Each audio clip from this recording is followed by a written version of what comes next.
Emri i biznesmenit Ores Sota është rikthyer sërish në qendër të një hetimi të prokurorisë së posaçme kundër korrupsionit dhe të krimit organizuar. Kësaj radhe, në kuadër të procedimit penal që lidhet me grupin e dyshuar të drejtuar nga Alfredo Hamzaj, kushëriri vetë deklaruar i Artur Sheut.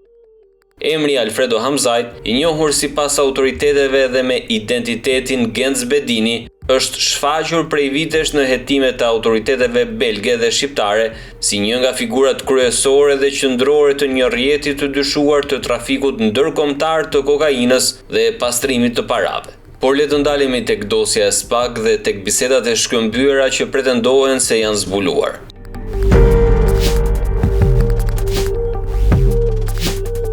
Analiza e detajuar e komunikimeve të shkëmbyera në platformën e enkriptuar SkyCC ka hedhur dritë mbi një skemë komplekse të trafikut ndërkombëtar të kokainës, ku personazhet kryesore Alfredo Hamzaj dhe Ores Sota shfaqen si bashkëpunëtor të ngushtë në një rrjet të mirë organizuar kriminal.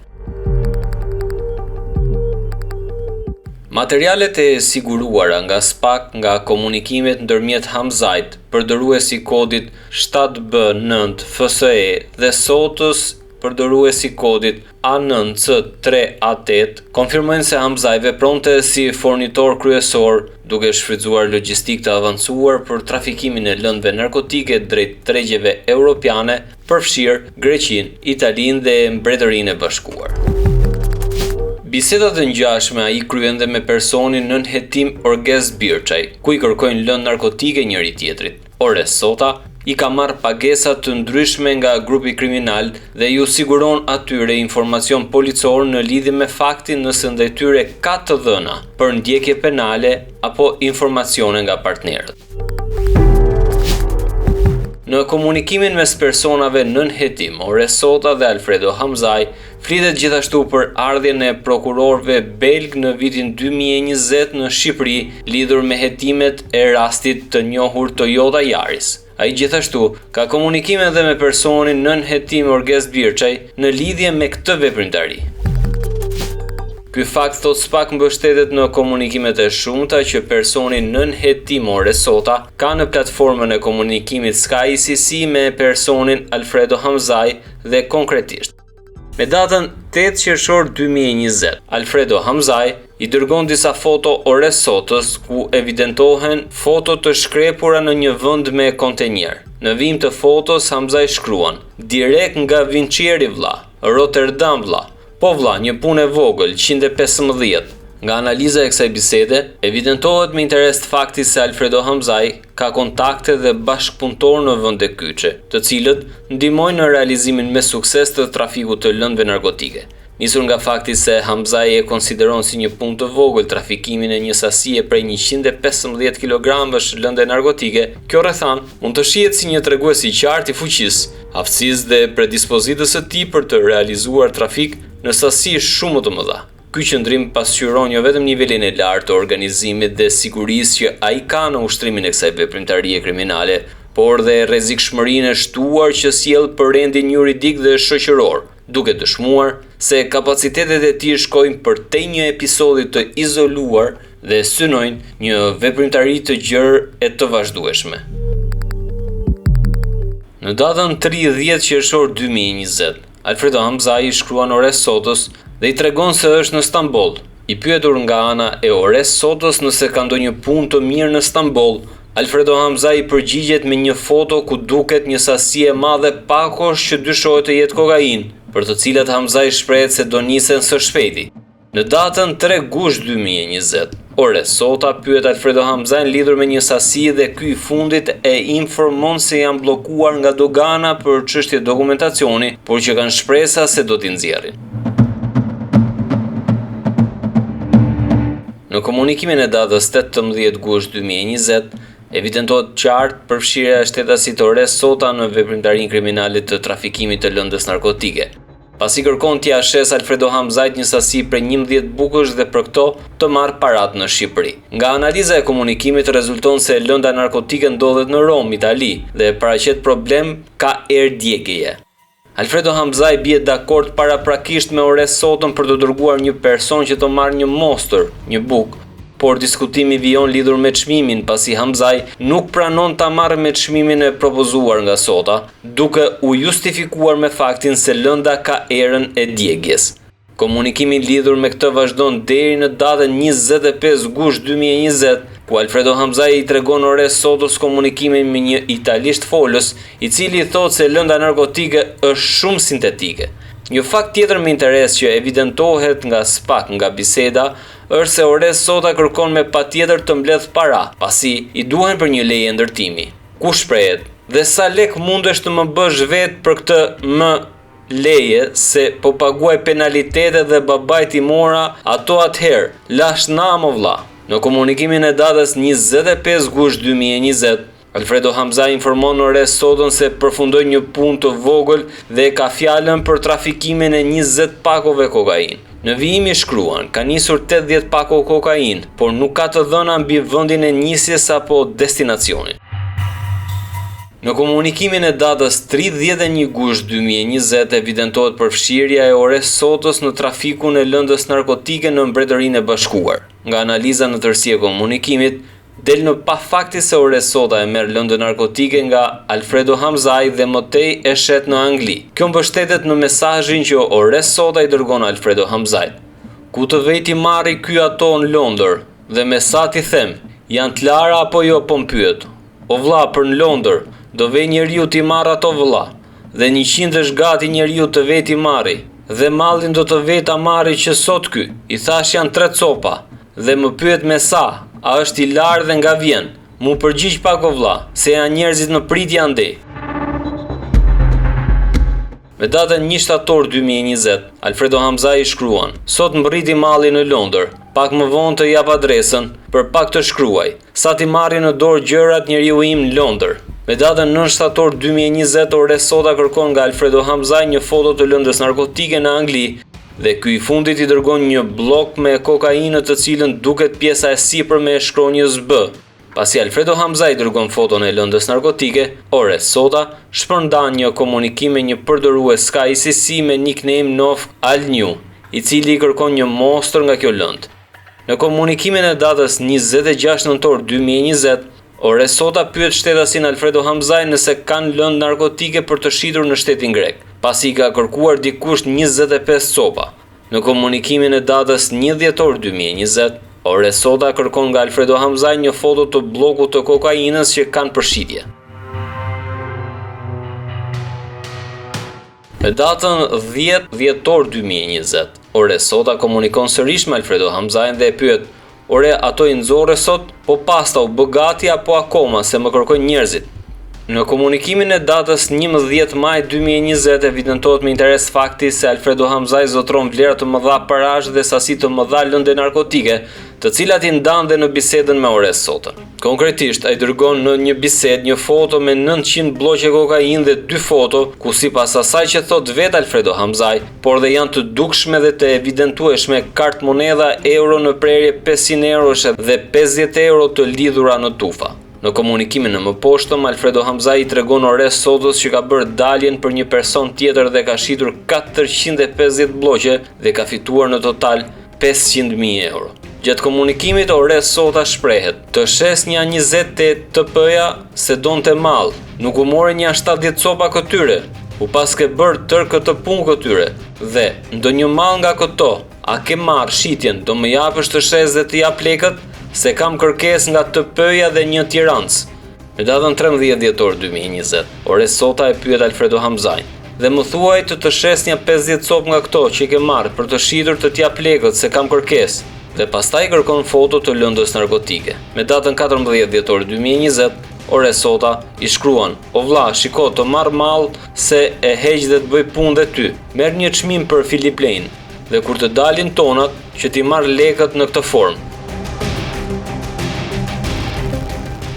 Në komunikimin e datës 5 shtator 2020, dy shtetasit diskutojnë mbi çmimin e lëndës narkotike në Angli dhe ores Sota i shkruan, vëlla tani për në Angli 42 është e pastër, ta lëm pak kohë, mase e merr për një javë, mase mbetet pa gjë ai shoku, ndërsa jam te hoteli, jam me këtë shokun dhe më pyet për ato në Itali, Alfredo Hamzaj. Ja t'i them italianit, më tha sa të mbarojnë ato që kishin marrë njerëzit e tij.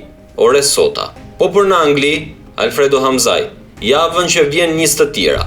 Ore sota. Po mirë, qa do i heqesh këto? Po i hoqe të marrë lekët se i programova ato vëlla. Alfredo Hamzaj, ja të flas me njeriun që kam marrë gjërat. Ore sota. Po i mban ai se i tha shumë vëlla. Mos rreziko të gjitha andej të them, por më tha me 42 marrë të pastrat dhe nuk gënjen ky shoku, është në punë. Alfredo Hamzaj, mendon ai vllai është e pastër në këtë kohë, nuk të çon njeri të pastër. Ore sota, me aq i pati dhënë dhe të pës lart të pastrat. Alfredo Hamzaj, nuk i del llogaria të çoj të pastër, ta japi me 42. Alfredo Hamzaj i dërgon një foto dhe më pas i shkruan: 200 copa brënda ka, besom, nuk të them kot. Ore sota, ok, ti mbaj dhe i marr për 2 ditë lart. Alfredo Hamzaj, thuaj është e pastër, mos i thuaj gjë njeriu tënd, me sa duket nuk e ka idenë ai mirë, që të gjithë po nuk e kapën me dorë, nuk e çojnë në Angli dhe Itali. Ore sota, i thash të vërtetën, po nese ok vlla. Alfredo Hamzaj, them për këto të tjerat që do çoj javën që vjen. Ore sota, ok, po çon të tjera ti, nuk do të mi mbash ato që janë, që ta di se për ditë vete ky. Hamzaj dërgon foto të lëndës narkotike, ndërsa ore sota shpërndan një komunikim me një përdorues Sky ICC me nickname Alnew, i cili kërkon një mostër nga kjo lëndë. Ore sota, vëlla, më duhet një foto e mallit, e gjërave në Londër. Alfredo Hamzaj, italiani do flas me njeriun e tij.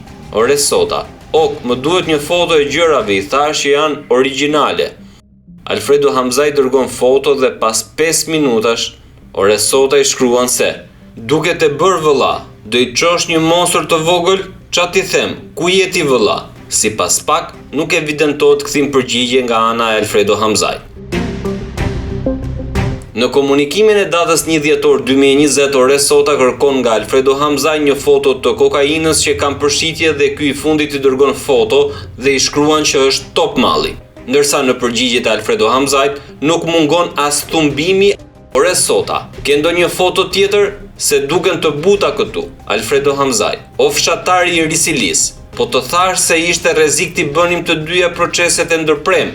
Nxjerrim nesër e mbarojmë pastën, pas nesër fillojmë me bukët. Ore sota, po mirë ore mirë, atë që më nise qa ishte, nuk është i mbaruar, ishte proces i mbaruar apo jo, këtë them. Alfredo Hamzaj dërgon foto dhe i shkruan: top malli, kjo është prova si do dali. Ore sota, kjo është e mbaruar. Alfredo Hamzaj, po, nuk është e but. Ore sota, ok. Alfredo Hamzaj, ku e shikon të buti? Ore sota, te fotot e tjera duket si e but. Alfredo Hamzaj, është si betoni jot, 500. Në fakt, vetmja gjë e përbashkët mes tyre është vetëm leku, pra shuma e parave të cilët përfitonin nga trafiku i drogës, jo gjitha investoheshin në Tiranë apo në ndërtime. Ka pasur shumë persona të cilët kanë arritur edhe të japin qerasje, mund themi një farë mënyrë, apo të japin bakshishe edhe ministrave për ndere caktuara, të japin edhe deputetëve për ndere caktuara, por jo vetëm kaq, por shumë para janë hedhur në fushata zgjedhore. Kemi parë fushata zgjedhore të fryra me infrastrukturë, me foni, me regji, me mund themi me ambiente të ndryshme që një farë mënyre nuk janë nga fondet e partisë apo të kandidatit, por janë pikërisht nga këto fondet e cilët rrjedhin nga lidhja e tyre që janë pikërisht trafiku i drogës. Me datën 27 nëntor 2020, ore sota i shkruan se ka marrë 300.000 euro, nga të cilat 200.000 euro ja ka marrë djalit nga Roma dhe 100.000 euro ja ka marrë atij në Den Haag, dhe dërgon një bisedë, një foto të disa kartë monedhave euro të lidhura në tufa. Në vijim, ore sota shkruan se ka bërë 800 për tenderin, që bazuar në mënyrën e tij të komunikimit, nënkuptohet se ka bërë 800.000 euro për një tender, të cilin nuk e përmend në asnjë moment gjatë komunikimit. Djalit nga Roma ja mora 200 dhe atij në Den Haag 100. Është dhe një tjetër aty që mi bën me ndërrim. Ndërkohë ore sota i dërgon foto të lekëve dhe i thot: bëra lekët e tenderit, 800 euro. Alfredo Hamzaj, ja sa të filloj nesër gjërat, pa ta vonesë pak ditë nga produktet. Ore sota, e marr vesh. Kur dalin gjërat, si mendon ti vëlla? Alfredo Hamzaj. Po vëlla, ok në rregull. Alfredo Hamzaj. Vonesa është për produkte që vijnë nga larg. Në datën 2 dhjetor 2020, ore sota i shkruan Alfredo Hamzaj dhe bëj 1 milion që 500 t'i mbaj vetë dhe 500 t'ja japim qorrit dhe të paguaj nga 2 gjëra të tjera tek kafet. E më konkretisht, kjo është biseda. Ore sota, dhe bëj 1 milion që 500 t'i mbaj vetë dhe 500 t'ja jap qorrit. Alfredo Hamzaj. Po, sa të bëhen pakot e para. Ore sota, rob, se harrova fare, në 11:30 është aty ai që t'ja japim këtij. T'ja japim qorrit dhe të paguaj nga 2 gjëra të tjera tek kafet e njerëzve për punët aty. Ndërkohë, do shkopus me Metin. Alfredo Hamzaj. Në 8:30 më the.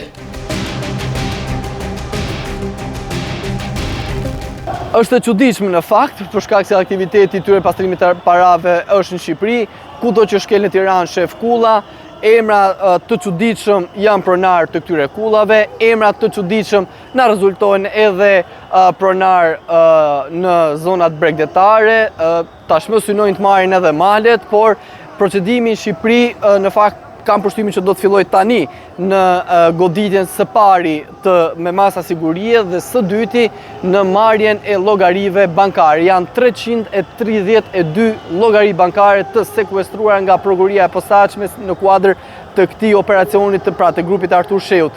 Në 332 llogari, bankat nuk kanë raportuar për lëvizjet parave të dyshimta, bankat nuk kanë raportuar për persona të cilët futeshin, pra hapnin llogari, futeshin lek pafund, merrnin, tërhiqnin, pra bënin transferta të çuditshme nëpër këto llogari bankare që sipas hetimeve të SPAK një ndihmë e madhe ishin edhe noterët, të cilët pa ta ishte e pamundur që lëvizja e parave të bëhej kaq e suksesshme dhe kaq pa rëndësi.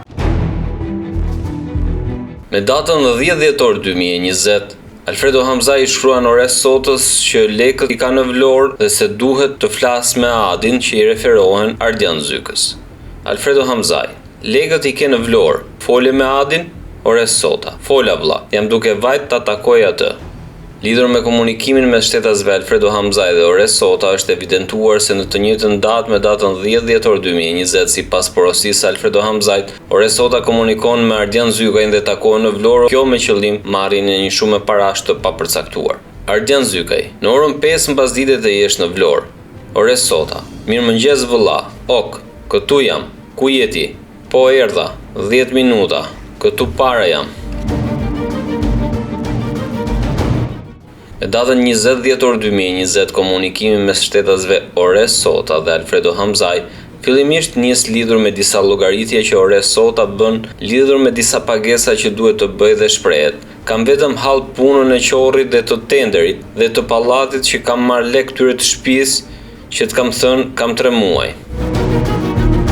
Me datën 17 prill 2020, Alfredo Hamzaj i shkruan ores sotës, vihet puna para vlla. Aty janë makinat.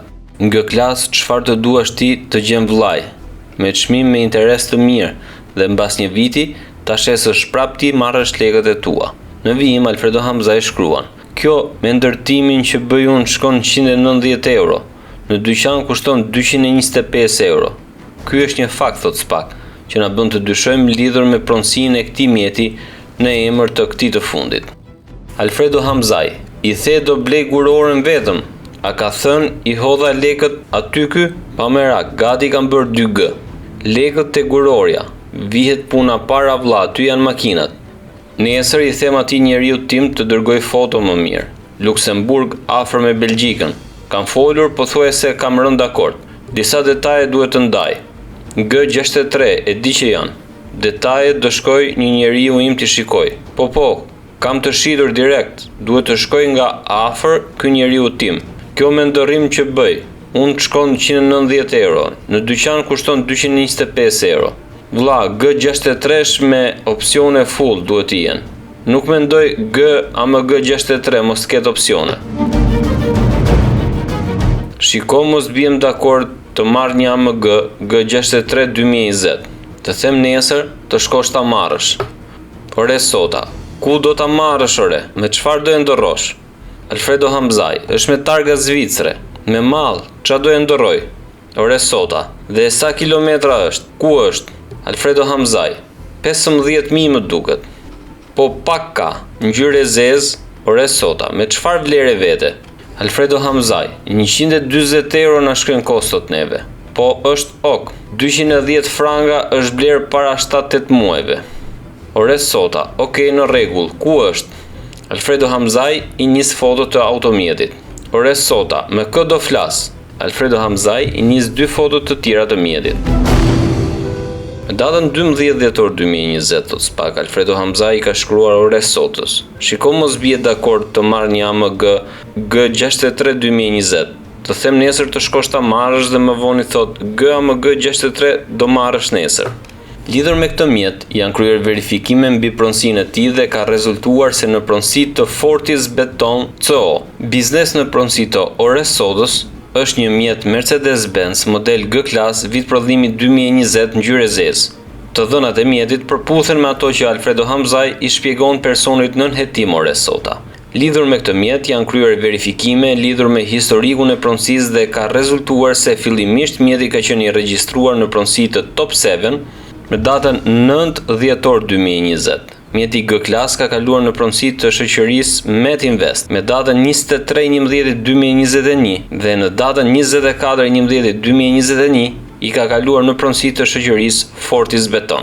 Ky fakt, thot Spak, na provon lidhjen e drejt mes personave nën hetim Alfredo Hamzaj, ore sota dhe Orges Birçaj, të cilët përpos aktivitetit kriminal të trafikut të lëndës narkotike, të ardhurat e gjeneruara nga ky aktivitet i kanë shitur në mënyrë fiktive me njëri tjetrin.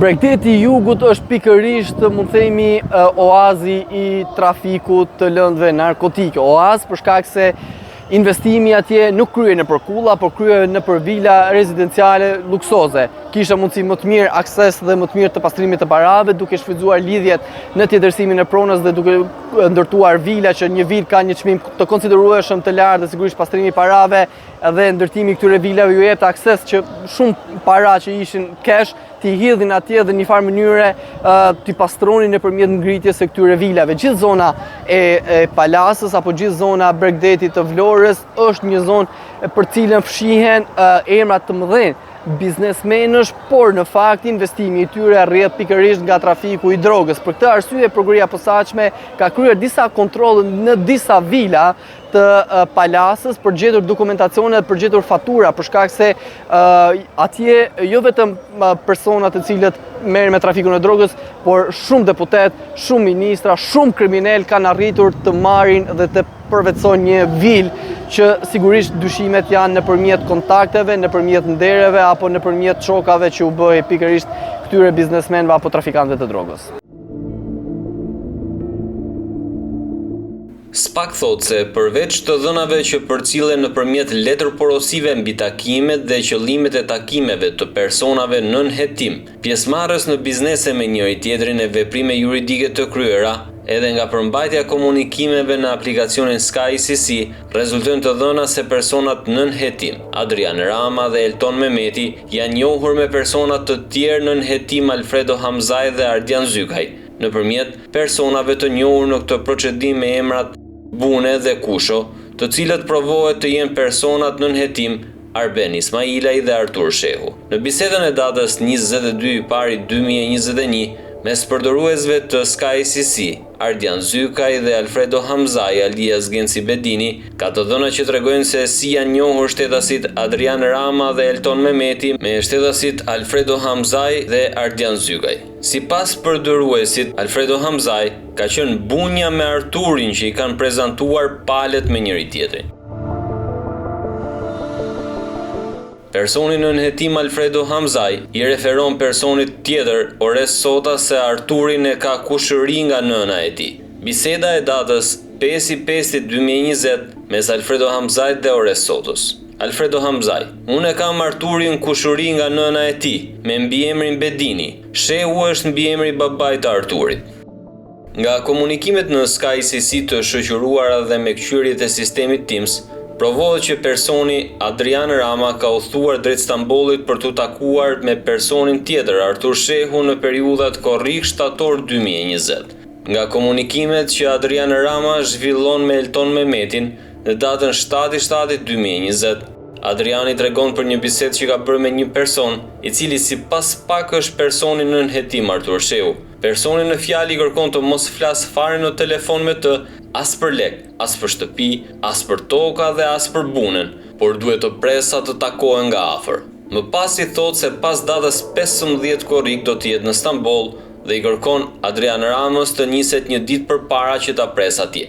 Me datën 16 korrik 2020, Adrian Rama i thot se të hënën do të iki te Kusho. E hëna e parë, thot spak pas datës 16 korrik 2020, rezulton data 20 korrik 2020 dhe personi nënhetim Adrian Rama është nisur me datën 19 korrik 2020.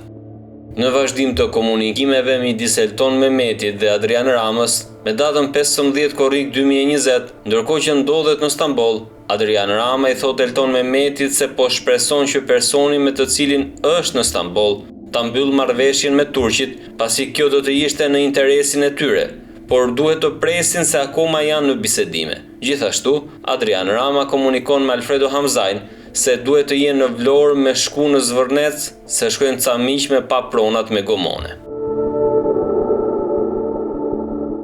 Sipas dokumenteve hetimore belge, aktiviteti i grupit Alfredo Hamzajt nisi të dokumentohej pas sekuestrimit të 120 kg kokainë në portin francez të Montoir de Bretagne në korrik të vitit 2018. Ky operacion shënoi fillimin e hetimit ndërkombëtar të koduar Black Eagle, i zhvilluar nga autoritetet belge, franceze dhe agjenci të tjera evropiane. Gjatë vitit 2018-2021, hetuesit belg pretendojnë se grupi përdorte platformën e enkriptuar SkyCC për të koordinuar trafikun e sasive të mëdha të kokainës nga Amerika Latine drejt porteve të Evropës, kryesisht në Belgjik dhe Holland. Në qershor të vitit 2021, autoritetet belge sekuestruan afro 6.9 ton kokainë në portin e Antwerpit, një nga goditjet më të mëdha të regjistruara ndonjëherë në Evropë, sipas dosjes Black Eagle. Kjo dhe episode të tjera të trafikut ndërkombëtar të drogës u dokumentuan përmes komunikimeve të SkyCC-s, të cilat u bën një nga provat kryesore të hetimit. Në shkurt të vitit 2022, policia belge dhe ajo spanjolle zhvilluan një operacion të gjerë kundër rjetit. Gjatë kontrolleve në banesat dhe ambientet e lidhura me të dyshuarit, autoritetet belge raportuan sekuestrimin e parave kesh, armëve, lëndës narkotike dhe provave të tjera materiale. Sipas hetuesve, në banesën e Alfredo Hamzajt u sekuestruan rreth 198.000 euro.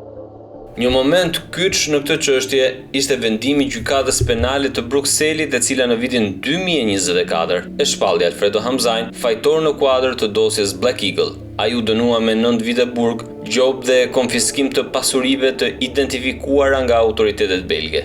Ky është deri më sot vendimi më i rëndësishëm gjyqësor ndaj tij.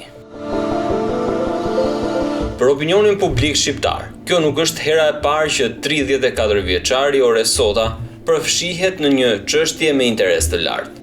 Gjatë pothuajse një dekade, emri i tij është shfaqur në disa nga dosjet më të rëndësishme të drejtësisë shqiptare, duke filluar nga arrestimi në Elbasan në vitin 2017, hetimet që prekën dhe ish ministrin e brendshëm Sajmir Tahiri, më pas interesimi i SPAK në kuadër të hetimeve për Agjencinë Kombëtare të Shoqërisë së Informacionit Takshi, e deri tek procedimi më i fundit që lidhet me akuzat për organizatë kriminale, trafik ndërkombëtar narkotikësh dhe pastrim parash në dosjen Hamzaj dhe Shehu. Historia publike e tij nis në fillim të nëntorit 2017, kur Oresota u ndalua nga policia në Elbasan gjatë një kontrolli rrugor. Në automjetin e tij u sekuestruan rreth 863.000 euro, si dhe 2 patenta lundrimi në emër të ish ministrit të brendshëm Sajmir Tahiri. Zbulimi i këtyre dokumentave në automjetin e një biznesmeni që transportonte një shumë kaq të madhe parash e shndroi menjëherë ngjarjen në një çështje me ndikim të fortë politik dhe mediatik, veçanërisht në një kohë kur Tahiri ndodhej nën hetim në dosjen Habilaj. Në deklarimet e tij Oresota në atë kohë mohoi çdo lidhje me patentat e ish ministrit, duke pretenduar se ato ishin harruar në automjet nga një person tjetër. Ai deklaroi gjithashtu se shuma e parave kishte burim të lishëm dhe lidhej me aktivitetin tregtar të familjes së tij. Pas zhvillimit të hetimeve, akuza për përfshirjen në grup të strukturuar kriminal nuk u mbështet, ndërsa procedimi penal vijoi për veprat e tjera të hetuara. Pas një procesi disa vjeçar, gjykata vendosi pushimin e procedimeve penale ndaj Oresotës. Si pasojë e këtyre vendimeve, nuk mbeti më bazë ligjore për mbajtje nën sekuestro të shumës së sekuestruar të rreth 863.000 eurove, të cilat ju kthyen Oresotës. Ka qenë prokurori e Elbasanit Erida Kokonozi, e cila ka proceduar me një kërkesë në gjykatën e Elbasanit duke kërkuar pushimin e veprës penale të pastrimit produkteve të veprës penale ose veprimtarisë kriminale. Kjo kërkesë u miratua në atë kohë nga gjyqtarja Pajtime Fetall, me pretendimin se Lefter Sota, baba i Oresotës, sipas vërtetimit të lëshuar nga Banka Popullore me datën 15 gusht 2007, ka shitur 433 aksione që zotronte nga kapitali aksioner me çmimin 370.000 lekë aksionin, me një vlerë totale prej 160 milion e 210.000 lekësh, e konvertuar në euro me kursin e ditës 122.6 lekë, shuma në euro që është argëtuar rezulton rreth 1.2 milion euro. Për këtë transakcion, thuhet në dosjen e prokurorisë Lefter Sota, sipas mandatit të Bankës Popullore, ka paguar dhe tatimin mbi fitimin nga shitja e aksioneve në shumën e rreth 11 milion lekë. Aktiviteti i shoqërisë tregtare Ikona SHPK ka arritur një qarkullim deri në 17 milion euro në vit, me një xhiro vjetore që arrin në 3-4 vitet e fundit nga 1.1 milion euro deri në 1.5 milion euro. Këto shifra financiare, thuhet në dosjen e prokurorisë asaj kohe, i lejojnë administratorit dhe ortakut të shoqërisë Ikona SHPK të ketë kursyer shumën prej 863.000 euro. Oresota u dënua me 240 orë punë në interes publik pranë Bashkisë së Tiranës, jo për çështjen e 863.000 eurove dhe 2 patentave të Sajmir Tahirit, por për drejtim mjedi në mënyrë të parregull dhe mosbindje ndaj urdhrit të punonësit të policisë së rendit publik. Për disa vite emri i tij mbeti jashtë vëmendjes së opinionit publik, ndërsa aktiviteti i tij u përqendrua në sektorin e ndërtimit dhe investimeve private. Megjithatë, në vitet 2025-2026, ai u rikthye në fokus të SPAK, kësaj here në kuadër të hetimeve që kishin në qendër procedurat e dyshuara korruptive në Agjencinë Kombëtare të Shoqërisë së Informacionit AKSHI. Në këtë dosje, SPAK po heton dyshime për favorizime në tendera publik dhe marrëdhënie me zyrtarëve shtetëror dhe operatorëve ekonomik, si dhe përfshirjen e grupeve të strukturuara kriminale. Në këtë kontekst, Oresota u thirr për të dhënë shpjegime lidhur me njohjet dhe marrëdhëniet e tij me Ergys Agasin dhe se si ishte e mundur që shtëpia në emër të kompanisë së tij ishte dhënë ish drejtoreshës së AKSHit Mirlinda Karçanaj me qira simbolike që nuk përputhej me çmimet e tregut. Në atë kohë, Sota e justifikoi këtë marrëdhënie si një nder që po i bënte Ergys Agasit.